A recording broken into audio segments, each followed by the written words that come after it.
Liberia's former president, Charles Taylor, will be sentenced for war crimes today, and taxis are running as normal in and around the greater Durban metropolitan area this morning. I'm Richard Brooks. Liberia's former president, Charles Taylor, will be sentenced for war crimes today at the Special Court for Sierra Leone in The Hague. He was found guilty last month of aiding and abetting rebels in Sierra Leone in return for diamonds. Taylor is the first former head of state to be convicted by the International Court since the end of the Second World War. He is expected to receive a lengthy prison sentence, which he will serve in Britain. Taxis are running as normal in and around the greater Durban metropolitan area this morning, as follows the cancellation of a strike which had been called by the Taxi Alliance.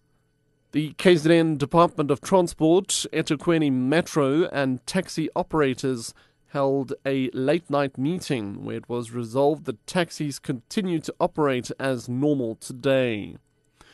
Earlier there was uncertainty on whether the taxis would operate, as the Taxi Alliance and the top 6 taxi associations are unhappy about the eThekwini Metro Police.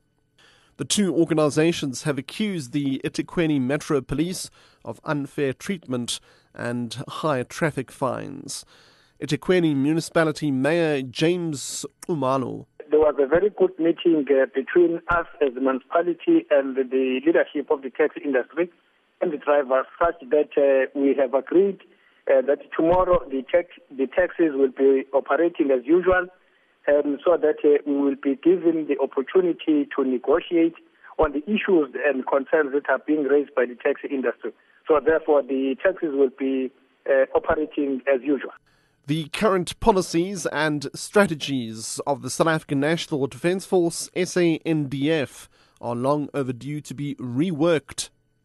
These comments were made by the South African Defence Review Committee during the public consultative meeting held in Bloemfontein.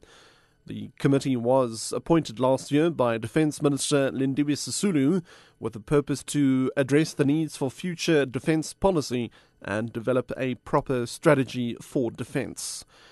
Here's Chairperson of the Review Committee, Rolf Meyer. We are in a process of consultation around the country. In other words, like a road show where we're discussing the content of the consultative draft with different stakeholders and with different interested parties.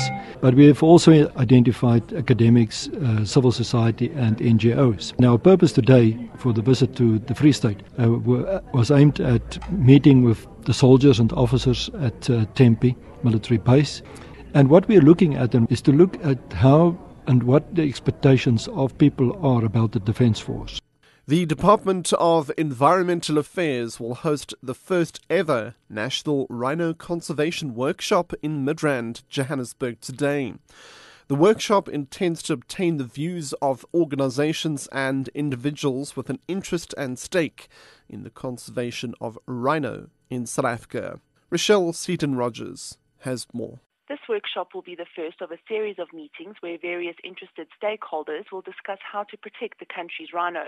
South Africa is losing more than 1 rhino a day to poaching and has lost about 230 this year already.